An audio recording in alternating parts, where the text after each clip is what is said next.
දෙවියන් වහන්සේට ස්තුති වේවා උන්වහන්සේ දුන්නු අලුත් දවස නිසා. මගේ සහෝදර සහෝදරී යුත්තුමාගේ පොතේ 10 වෙනි පදය එක පරිච්ඡේදයක තියෙන්නේ. 10 වෙනි පදයට අපි අද දවසේ අවධානය යොමු කරනවා ගුරුවරුන්ගේ තවත් තියෙන මේ චරිතය කොයි වගේද? ඒගොල්ලන් ක්‍රියා කරන්නේ කවුරු වගේද කියලා පෙන්නනවා. මෙතනදී යුත්තුමා කතා කරන කාරණාව හරිම බරපතලයි. දෙවියන් වහන්සේගේ සමානත්වයට ස්වරූපයට තමයි මිනිස්යව මවලා තියෙන්නේ. හැබැයි ඒගොල්ලන් හැසිරෙන්නේ මිනිස්යන් හැටියට නෙමෙයි කියලා කියනවා. ඒගොල්ලන්ගේ හැසිරීම තිරසනුන්ට සමානයි කියලා කියනවා. මේක කොයිතරම් බරපතලයිද?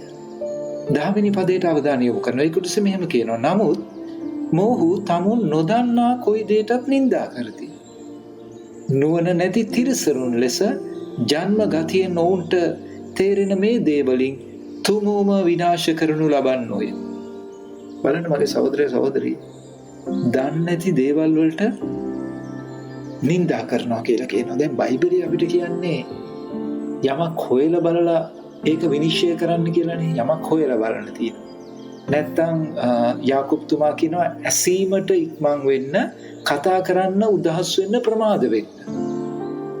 දැන් මේ අයගේ ගුණාංගයේ මේ කොටසේ පෙන්නනවා මොනවාද?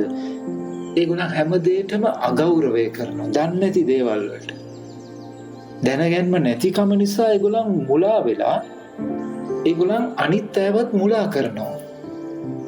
සහ මේ කොටසේ පෙන්නන තවත් කාරණාවක් තමයි ආත්මික දේවල් සම්බන්ධව ඒගොල්ලන්ගේ නොදන්නාකම නිසා හැසිරීම තිරසනුන් වගේ කියන්නේ නැත්නම් සත්තු වගේ හැසිරෙන්නේ කියලා කියන. දැන් ඇත්තටම උන්වහන්සේගේ සමානත්වයට ස්වරූපයට අපි වමවලා තියෙන. අපි තව කෙනෙක්ට සතෙක්ව සමාන කරන්න බෑ. හැබැයි මේගොල්ලන්ගේ හැසිරීම කොයිතරම් දරුණුද කියලා බලන්න. දැන් තිරසනුන්ගේ හැසිරීම බලන්න මගේ සහෝදර සහෝදරී, ඒ මේ සතුම හුරතල් කරනවා තමයි. හැබැයි සතා දන්නේ නැහැ නේ කරන දෙයින් සිදුවෙන හානිය සහ ඒකෙන් ලැබෙන ප්‍රතිවිපාක සතා දන්නේ. දැන් උදාහරණයක් විදිහට බල්ලෙක් මිනිසෙක්ව හපා කනකොට ඒ බල්ලා දන්නේ මේ හපා කෑවම මොකද්ද සිද්ධ වෙන්නේ කියලා. සහ ඒක ගැන ඌට කිසිම ගානක් නැහැ. ආයි තව අනිත් දවසෙත් තව මේ මිනිස්සෙක්ව හපා ගන්න පුළුවන්. දැන් තිරිසනුන් හැසිරෙන්නේ මේ විදිහට. ඒ කියන්නේ ලැබෙන දේ නැත්තම් ප්‍රතිවිපාකේ ගැන කිසිම තේරුමක් නැහැ. කිසිම අදහසක් නැහැ. ඔහේ දේවල් කරනවා. ඔහේ විනාශකාරී දේවල් කර යනවා. ඉතින් මේ චරිත ලක්ෂණ වලින් අඳුන ගන්න පුළුවන් බොරු ගුරුවරු. ඉතින් යේසුස් ක්‍රිස්තුස් වහන්සේ අපිට කියලා දුන්නේ උන්වහන්සේගේ වචනය. උන්වහන්සේ මේගොල්ලන් ගැන කතා කරනකොට උන්වහන්සේ කිව්වේ ඊරි ගැන කතා කරනවා. නැත්තම් බල්ලා ගැන කතා කරනවා. වමනේට යනවා වගේ.